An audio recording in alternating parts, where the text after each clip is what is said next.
Welcome to Big Blue Breakdown. I am your host, Michael Buckheiser. Here, as always, Matthew Lau from Cross Sports Network. How you doing today, Matt?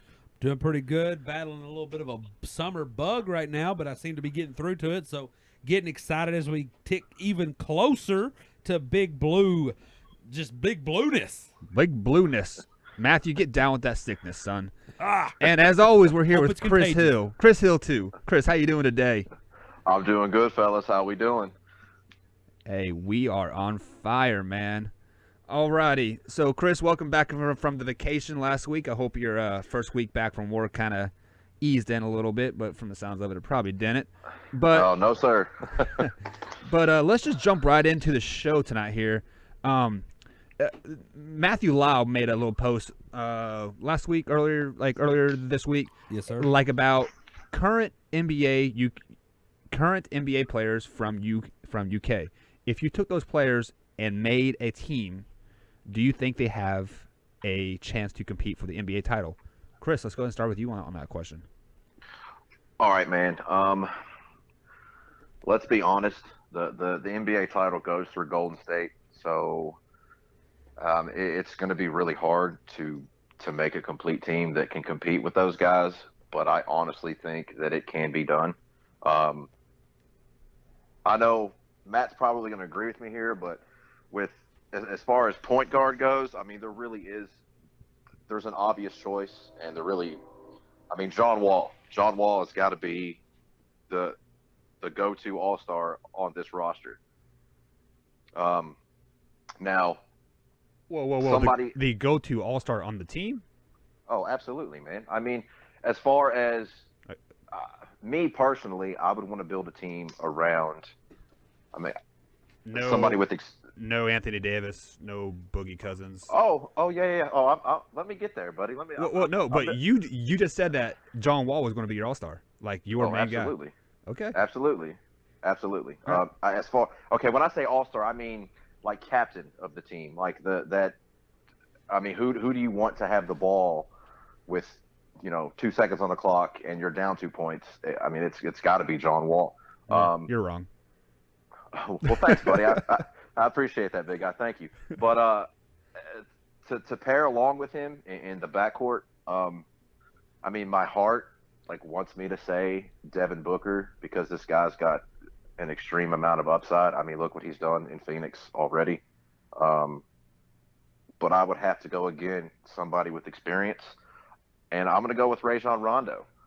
I know in NBA standards, he's old, I guess. He seems to be on a different team every year now.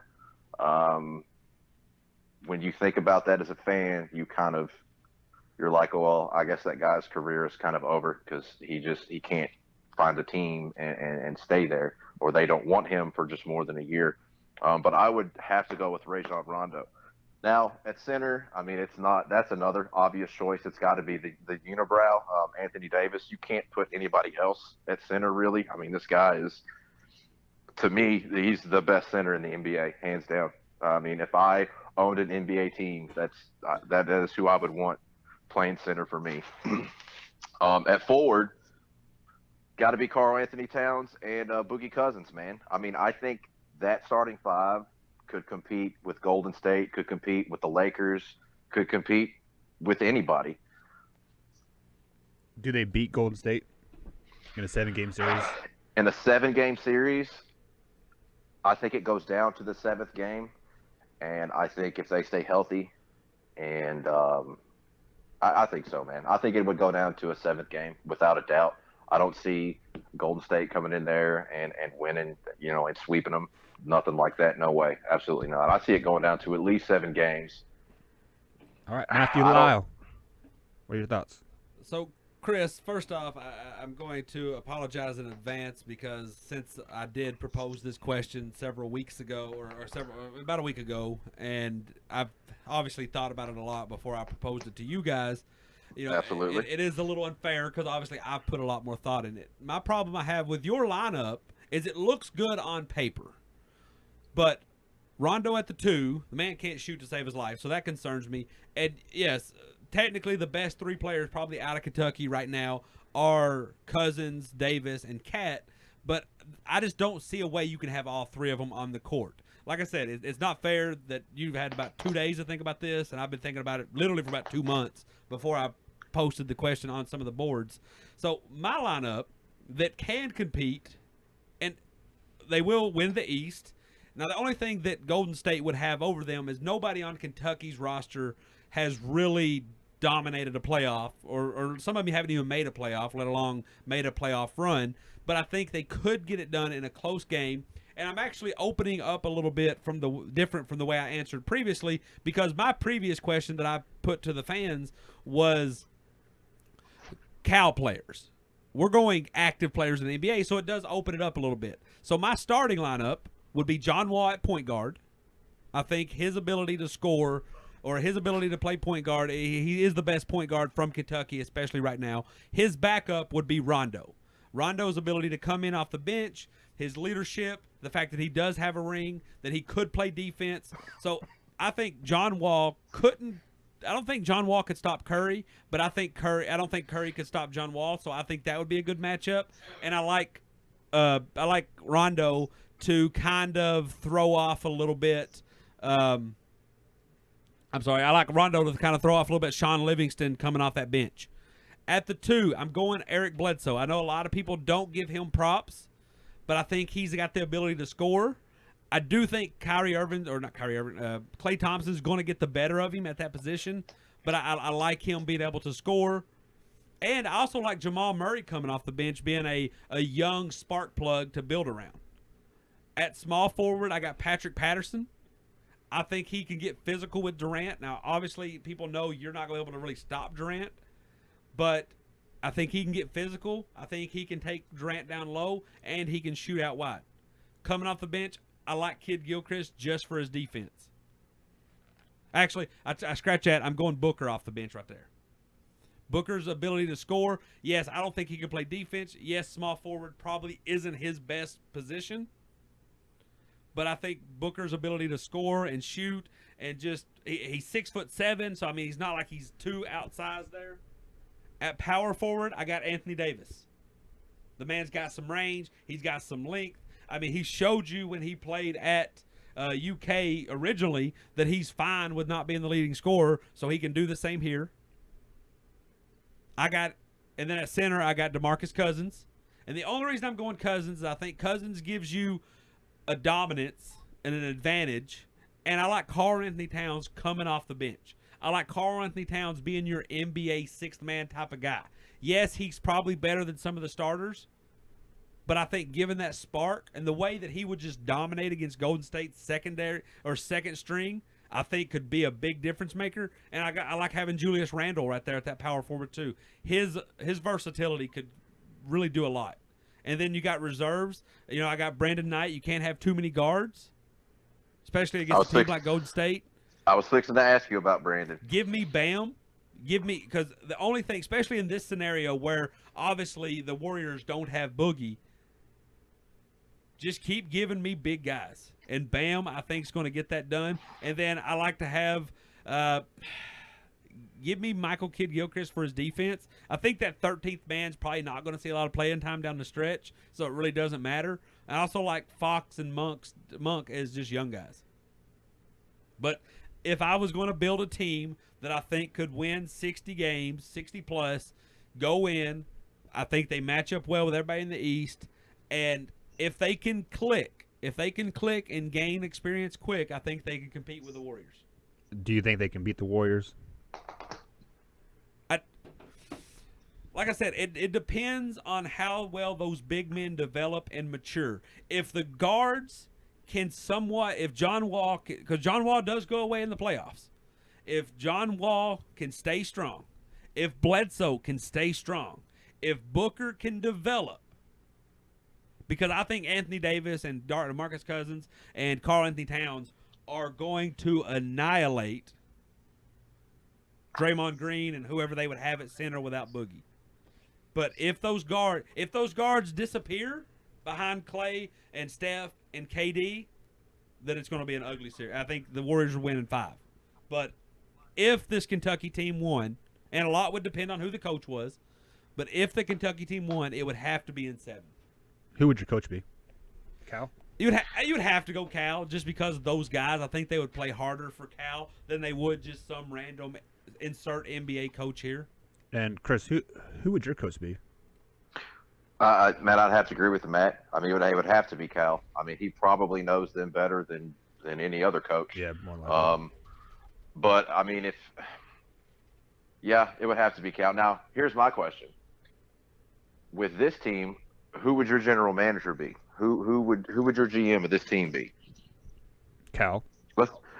Cal? You think Cal could handle that too, along with being the coach? I mean, as silly as that sounds, like you would almost have to because you really couldn't put. Here's my thing, because we've let's just pretend for this 1 year they shut off the salary cap to allow for this, and then the next year was back on. You really couldn't have a GM, or you could, but it wouldn't really matter because you're not going to be able to afford all your superstars. You got John Wall on a max. You got DeMarcus Cousins looking for a max. You got Anthony Davis looking for a max.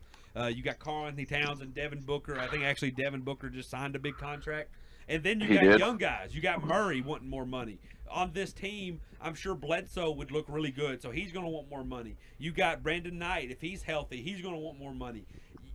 Nobody that I put on that team, maybe if I put like a Darius Miller for like a role play position, he would be able to take like a closer of a minimum, but it's just going to be too many mouths to feed. And unless you had no salary cap, which let's be real, you wouldn't even need a general manager, it would just be ugly. So this would just have to be, if in this fake world we created, this would just have to be for 1 year. All right, guys. So moving on here, let's jump back into the college game here. DJ Jeffries has decommitted from UK. What's up next for UK? Do they pursue another guard? Do they just lick their wounds and move on? What are your thoughts, Chris? Well, I mean, Coach Cal's not just going to lick his wounds and move on. I mean, I don't know, man. This is kind of iffy because, I mean, this kid could just be decommitting to reopen some other opportunities for himself. I don't know. I don't know, man. Do you think he's coming back to UK? There's a strong possibility. Absolutely. I mean, what does your gut say? My gut says that he won't, but he will live to regret it. Absolutely. I mean, let's be realistic here. I mean, Cal every year has recruited, amazing players. And that's one reason why us Kentucky fans love this guy as our coach. I mean, this guy could sell ketchup popsicles to a woman in white gloves. I mean, he's pretty much the entire package. I don't think he's really sweating it. I don't really think.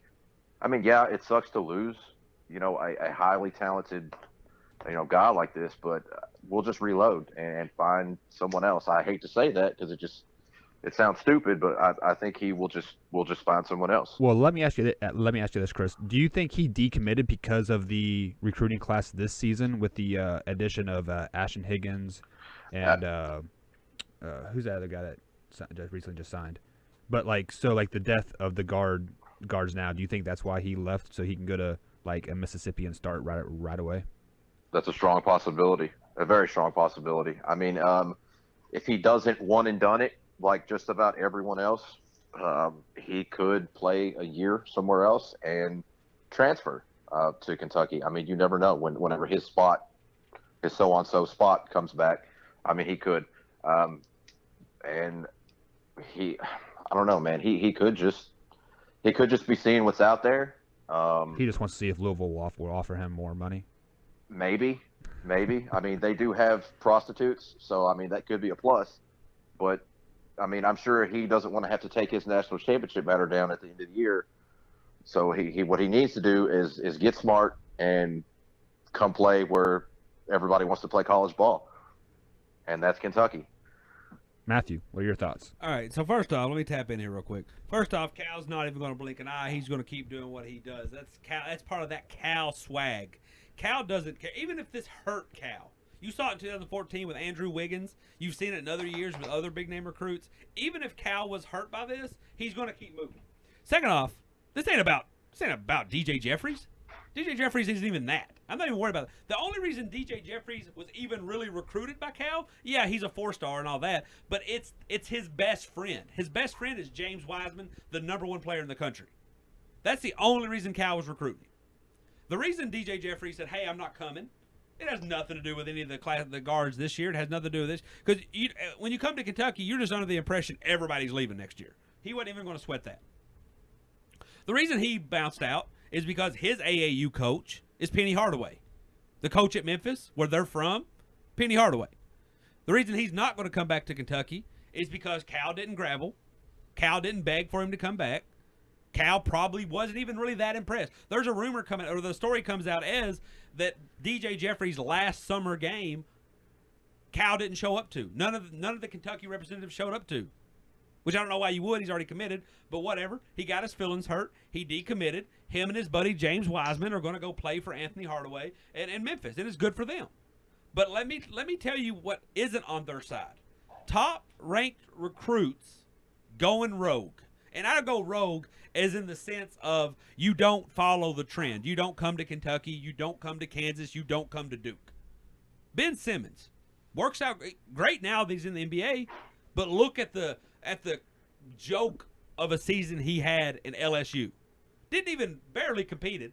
As soon as they were ineligible for the tournament, dude bounced.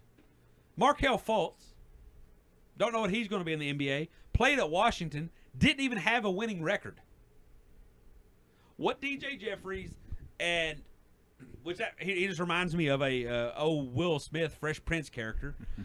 DJ Jeffries and James Wiseman are going to go to Memphis. And they're going to put up good numbers. And they're going to make the tournament as an 8 seed. They're going to compete in whatever conference they're in. And then they're going to get bounced in the second round. And they're going to go pro. And you're never going to hear if they regret not coming to Kentucky. You're never going to hear, but it's just going to be known. And that's fine. But I don't think it has anything to do with the current team in there. I don't think Cal's losing his edge. Yes, this is Cal's first decommitment at UK, but I don't think Cal should sweat it. It's just the kid. I think the kid realizes he's in James Wiseman's shadow, and he thought Kentucky was going to give him a little bit more love, but Kentucky doesn't. Kentucky gives you love while they're recruiting you, and then you go on the back burner. It happens every year. It happened this year. It happened with Isaiah Briscoe. You commit during the quiet period, and then you go sit and you enjoy your senior season, and then everybody swoos over the kids that are at Kentucky, and then your time comes next year. I don't think he liked that. I think he wanted out. I don't think he got the response from Tony Barbie and even Cal that he wanted. And I think they're upset about it. I don't think Cal really cares. And speaking of love, why is not the football team not getting any love this year?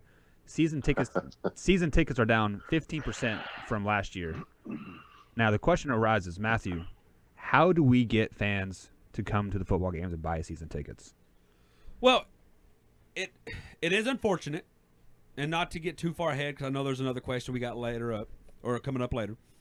It is unfortunate because I feel like this is a solid team, but the Stars have aligned against us.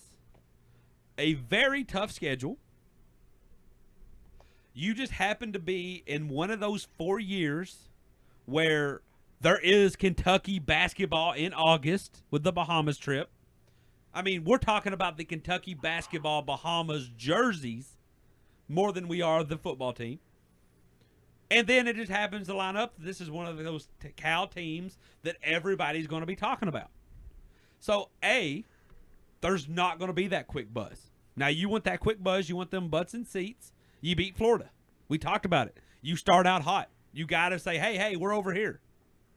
Another thing, you got to get creative with these tickets.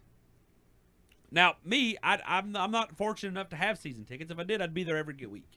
But I don't. But there has to incentivize me to buy Kentucky, Georgia tickets.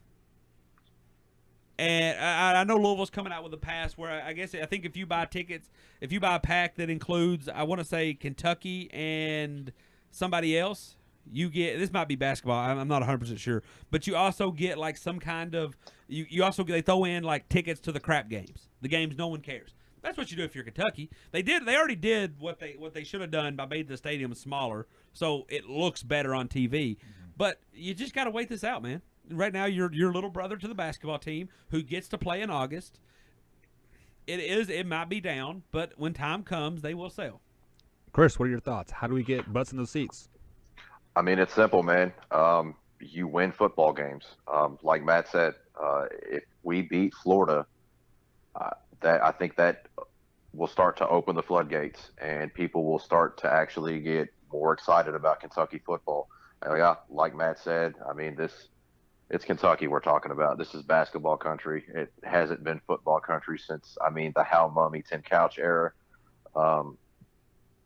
It's simple, man. You got to win games. Yeah, we have a tough schedule, but you've got to win games. I like the idea of, personally being a fan. I like the idea of being able to, if I buy tickets to the Georgia or whatever, that I get a couple of the crap games thrown in. I mean, that's cool. I was doing a little research last week, and I mean, nosebleed seats, season tickets, where you're talking $4 or $5 grand. I think that's a little steep, to be honest with you. I know the school's got to make money. I know the football program's got to make money. But, I mean, let's be honest. I guarantee you 80% of what Kentucky athletics brings in, it's from the basketball team. The basketball team will always carry that burden as far as, like, bringing the biggest cash flow in to the school. But you got to win games, man. You got to win games. I mean, like Alabama, for example. Nobody thinks of Alabama as being a basketball school. It's always been a football school. It'll always be a football school. But if, say, Alabama, the football team just starts tanking, and the basketball team just shows up out of nowhere and starts winning titles and competing every year, then people will forget about the football team and they will be basketball fans. I mean, we can't have it. I wish we had it, kind of like Florida does. I mean, there were years when Florida was, winning back-to-back titles, and their football team was competing for national titles every year. I wish we had it good like that. But honestly, man, it just comes down to you have got to win games. You've got to win the big games. I mean, yeah, if we beat Central Michigan, that's awesome. But I want to beat Florida, man. I really want to beat Florida. Okay, so let me tell you how we get butts in the seats. Let me tell you guys. Sit back, hold your beer, and relax. I will tell you. I'm from Kansas, and we have a football team by the name of Kansas State Wildcats. Our basketball team has been nothing for ages. We recently started to come up. You want to know how we came up? If you bought a ticket to the football game, you got a free ticket to the basketball game. That put butts in the seats in the basketball games. That sold snacks. That sold T-shirts. That got recruits excited to come to Kansas State because they saw a packed house. Even though they were not winning, they saw a passionate fan base. That is what Kentucky needs to do. If you have season tickets to basketball games, you need to give them 75% off season football tickets. Something crazy like just say that. Make it so you go to a football game at 1:00 in the afternoon. The game's over at 4. You party until 6:00. You go to the basketball game at 7, and you are ready to rip roaring. That's what they need to do. I like that idea. Matthew, what are your thoughts on that one? I mean, at face value, it sounds good, but it's just it doesn't work well the other way. I think there's only a few times that Kentucky basketball and football even play on the same day, and then the reason of it is it would be easier to be successful if we were flipped, if we were Alabama, if we had the great football program and the questionable basketball program, because really, just like Alabama did this year, you give me one guy and my program's on the rise. You give me one guy in football, you may not even know the difference.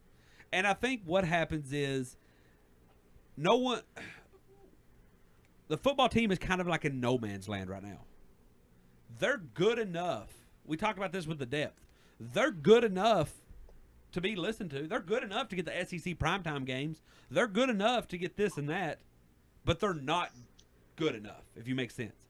So they're in a place where they're too good to do what you're talking about, Mike, but not good enough to hang out on their own. So something has to happen. Like, they have to have a couple more years of 2-10 before they're like, okay, we're worth 75% discount now. They need a hefty lefty night. Fair enough. All right. Thirsty Thursday. Well, the SEC won't allow alcohol. yes, but the I believe it was last week the hefty lefty ESPN 30 for 30 came. Oh, the 60 E60 special. Yeah, so I mean, like, that buzz around him is going again. So if you want butts in the seats, do a pregame meetup. But let's segue on to the next one here. Speaking of getting butts in the seats, do you guys? Mark Stoops has been quoted multiple times, SEC media days, random Facebook posts, etc., saying that this is the most complete UK team he has had since he's been a head coach at UK. The question arises, is he lying to get butts in the seats to save his job, or is this actually the truth? Do you think this is the most complete team? Chris, go ahead. I do. I think this is the most solid 22 that he has had since he became the head coach of Kentucky. I absolutely 100% believe that. I believe Mark has been on record that says that he's going to have 12 to 16 players in the NFL draft this season. That might be a stretch. I don't know if it'll be that much. Maybe 10. But as far as Kentucky football goes this year, this is his most complete 22 that he's had since he became the head coach.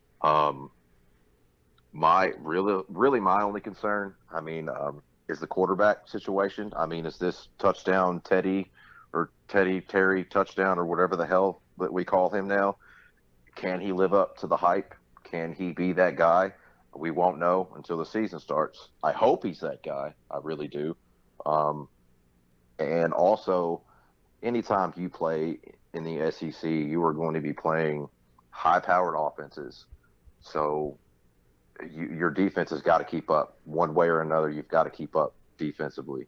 I know that's easier said than done, but if we have a good coaching staff and enough talent like Mark is saying that he has, and he is confident enough in his defensive coordinators and his coaching abilities, then he should be able to make those small adjustments at halftime or throughout the game to compensate for those offenses.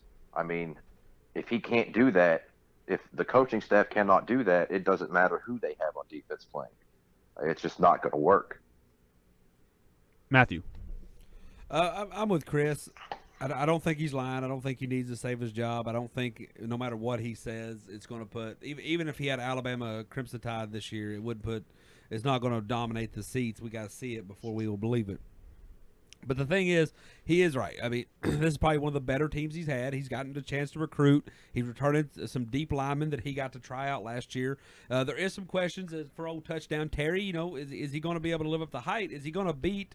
Is he going to win that position? I know he's getting some competition at the quarterback battle. You know, we got Benny Snell, one of the best running backs. We got T.J. Conrad at tight end, one of the top. We return most people on defense. The only problem is that schedule. That schedule is the games that you would like. The give me games, if you will give yourself one, are at home where you don't really need them. You would rather play Vandy on the road. You'd rather play South Carolina on the road, and you'd rather have Florida at home and Tennessee at home and Louisville at home and Texas A&M at home. You're not going to get that this year. Those games are on the road, which makes them even tougher to win. So, better team, potential worse record. Alrighty, I'm going to throw you guys a little curveball here. Bahamas game is next Wednesday. What are you more excited about, the Bahamas game or the Hall of Fame game? Chris? Well, I'm a football guy, so I'm going to go ahead and say the Hall. Well, no, man, no. The Hall of Fame game, to me, it's just a dress rehearsal, really. Man, dude, that's a hard question and a very good. Oh, that's a good question. I'm a football guy, so I'm gonna have to say Hall of Fame game. I'm gonna have to. Matthew, what are your thoughts? No, it's not that hard, and I like college football, and it's gonna be fun. I like preseason because it is fun to watch these guys in their new roles, but it's not really, especially this game. The Bears and the Ravens both get 5 preseason games. They're going to try out everybody. Now, I'm not really interested in it, and it doesn't affect my fantasy team at all. Let me see Bahamas. Let me see. Sorry, guys. Like I said, I'm a little sick. Let me see this team we're going to see. We see a whole different Cal. Last time we went down there, Cal ran the camera. Cal's might platoon. He might play crazy lineups. We're going to get to see these guys we've been talking about. We get to see Hagans. We get to see Quickly. We get to see a sophomore Green. We get to see Jamal Baker finally. We get to see Tyler Hero. We get to see Johnson. We get to see Montgomery. We get to see Washington back. We get to see Reed Travis. We get to see Nick Richards as a sophomore. I'm excited. I can't wait. Against some legitimate opponent. There was even rumors there for a while that one of those teams was going to have Kyle Wilcher. I don't think that's the case anymore, but I'm excited. Give me that preseason over this preseason. And I'd have to agree. I mean, we do great in the Bahamas. The buzz for the basketball season is that much higher. We stumble a little bit. We quiet down. Basketball season starts back up. The buzz is there. The buzz for the NFL games doesn't start till late August, early September. So, 2-1 basketball over football. Sad to say, but this has been Big Blue Breakdown, guys. Join us every Thursday, 9 a.m. on the YouTubes. Later. Thank you.